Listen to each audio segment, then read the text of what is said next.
Duquesne holds on to all 4 of their timeouts. Drew Choice, the third's challenge successful. Out of bounds off of Rhody. Duquesne has it. Flipped to the left corner. 3 on the way. It's too strong. Air ball. Netjes, the offensive rebound, and kicks up out top. Alex Williams feeds again to the left corner. This 3 is off the top of the rim. No good for Brandon Hall, but then a foul underneath on Duquesne.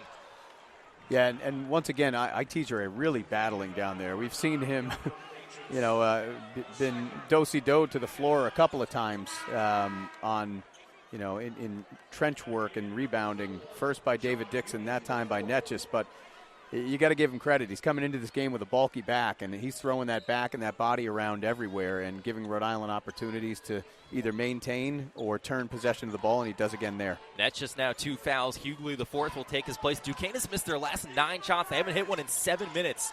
Rhode Island has a prime opportunity to cut this thing down. It's 27-19 Duquesne right now, under 4 minutes to play in the first half. Push pass with the right hand to half court. Crawford finds R.J. Johnson.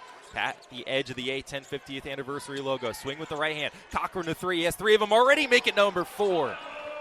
Wow. Have a day, Tyler Cochran. Brings Rhode Island back to within 5. And that was a difficult shot, Zach. He came up, lifted, caught it left wing. He had a hand in his face. He let it fly confidently anyway, and that hand didn't matter. 4 threes, 15 points in the first half. We still have 3.5 to go. It's 27-22. Closest it's been in a while. Dukes by 5. Getting your lobs underneath to the big guy, Alex Williams. Spins on Crawford. Looked like may have been blocked, but it said contact with the arm. Foul against Rhody. Yeah, look, Duquesne's got some big dudes. They've got some athletes, and they have the ability to flex lineups with more physicality. And right there, that was just a simple mano-a-mano. They cleared out for Alex Williams on the block. Williams goes 6'5", 225. He's up against Alex Crawford, who's a more lanky 6'8", 215, and he just put his butt right into him, went to work, and gets himself a couple from the stripe where he makes the first of 2. Very solid this year, 82%. He was a star off the bench. He actually led Duquesne in scoring in their comeback win against Richmond.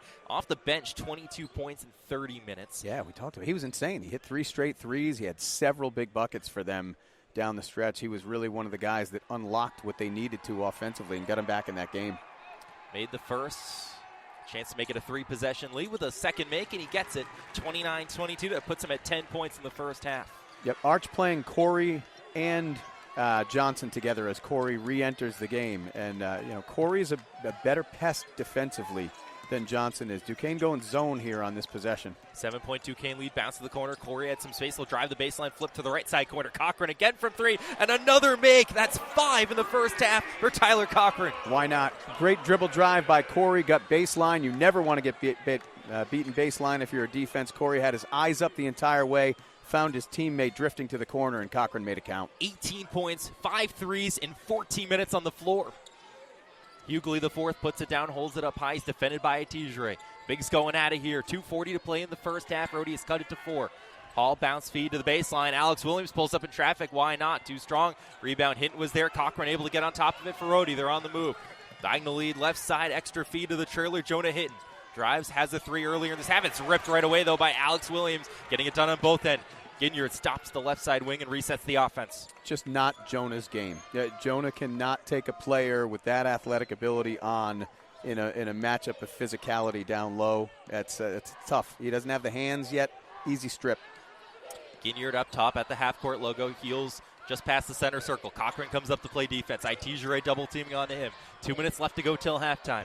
Jimmy Williams been quieter lately in this half. Tries the drive pass. Corey gets it to go underhand. Scoop for 2. Yeah, that's a big-time shot. And solid defense by Miles. Sometimes you just have to credit great offense, and that was a heck of an individual move. Ended a drought of over 8.5 minutes without a field goal and 10 straight misses for Duquesne. 31-25, 1:40 to play in the first half. Defender falls over. Corey has some space. Loops it with the left hand all alone. R.J. Johnson for 3. It's off the back of the rim. No good. Paying for it. Long rebound. Miles Corey for a moment. Still loose on the floor towards the Dukes bench. Corey gets back on top of it. Rhody has a second opportunity here. Great hustle by Miles. Great hustle to keep that ball alive.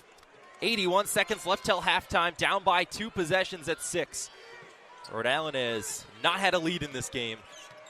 Right side 3, Miles Corey hits. Hey, look, that's not Miles' game most of the time, 24%, but the ball was back tapped away from Jonah Hinton right to Corey. Johnny on the spot, and he said, you know what, nobody's on me. I'm going to let this thing go, and Rhody back to within 1 possession. Have an open look. Why not take it? It's 1 possession after a big deficit early. Duquesne led by as much as 11 in this first half. 50 seconds to go. Ginyard pass Johnson, loops to the corner. 3 on the way. Traffic. Got it and 1. It's a 4-point play for Duquesne. That's a killer. Yeah, and that's really tough for Jonah Hinton, too. And, it's just one of those instances where we've seen Jonah twice in this first half, a little late on his paint-to-perimeter closeout recovery. And he stepped into the path of Williams, the shooter. That's an easy call. And unfortunately, very unfortunately, the shot went down on top of it.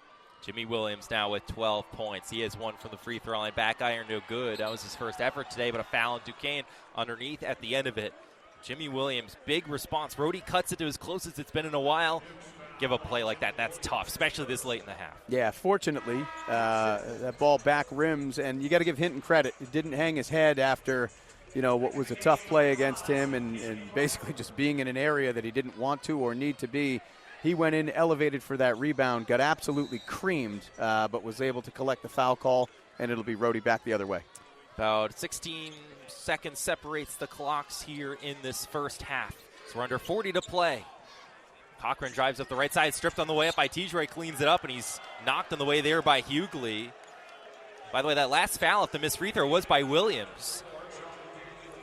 Hughley picks up the foul this time, his first foul. Duquesne has now hit the limit, 7 fouls for both sides, so 1-1 here on non-shooting fouls, and it's Tijre at the line. Yeah, you have an opportunity to score with the clock stopped here. It's a good thing, and Dixon and Netchus are both on the bench, unfortunately, off the mark by Kean, but those two are both on the bench with 2, and Rhody's trying to crawl back in here.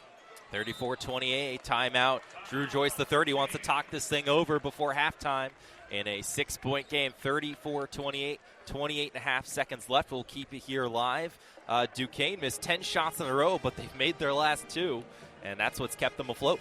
Yeah, and, for this Rhode Island team, look, it was 25-14 at one point in this first half after a really curious mixture of a lineup was out there and I think went down either -6 or -8 in about 56 seconds.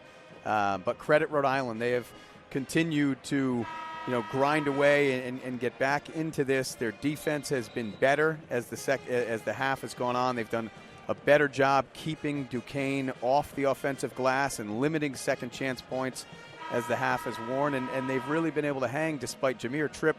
He played 7 minutes in this half, but let's face it, Zach, 3 or 4 of those minutes were just, can you get me by minutes and be out there, right? As a guy who's at least an offensive threat, without picking up your third, he was able to do that. So, look for Joyce here. He understands that this has been whittled from 11 down to a 2-possession game. It's a dead ball situation. He has an opportunity to design something out of this timeout, and I look for him, with a 5-6 second differential to really just try to engineer through some false action a mismatch, and then let somebody maybe like Williams go to town and see what you can get. Maybe there's a drive and kick opportunity. Maybe there's an ability to take a bump and score near the rim. Game within the game, by the way, because Duquesne's challenge earlier was successful, they still had all 4 timeouts. If that's great lost, point. you wonder if they use that there. Very great point. And, that's why it's so critical to have that keen eye and to know when you're going into one of those challenges that you've got a high degree of certainty you're going to be successful. They do. They don't lose the timeout, and now they'll take this. So I think there was some confusion with the officials. It turns out Hughley should have been called for his second foul, not his first. As meanwhile, Jimmy Williams has maybe some blood or some dirt on his jersey. They're wiping that off at the Duquesne bench.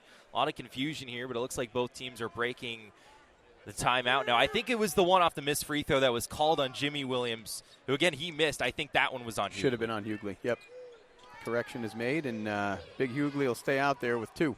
5.5 seconds differentiates the clock. So we're at 22-21, now 20 left to play in the first half. Duquesne can whittle this thing down as much as they like here in a 6-point game.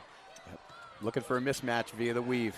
7 on the timer for the Dukes. Alex Williams dribbles with the left hand, lowers his right shoulder in the paint, gets it off the back of the rim, doesn't bounce through, slams the ground in frustration, but he will have free throws with 9 seconds left. Well, Williams may slam the ground in frustration, but all things considered, when you're looking for a mismatch and you end up isolating someone with about 13 seconds left on the Atlantic 10 co-defensive player of the year, you'll take a trip to the free throw line. That's about as good as you can expect to come out of that. Rhode Island got the defensive matchup that they wanted, but Williams went right at Cochran, is able to get himself to the line, But the first one, for Rhody's sake, back rims, and so he'll try to earn 1 rather than 2. Good development for Rhode Island.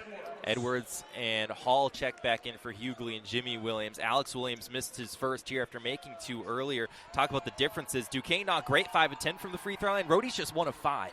Not great either as Williams makes the second. 35-28, the Duquesne lead by 7. Rhody has a chance at the final shot with 9 seconds left. Backcourt pressure from the Dukes.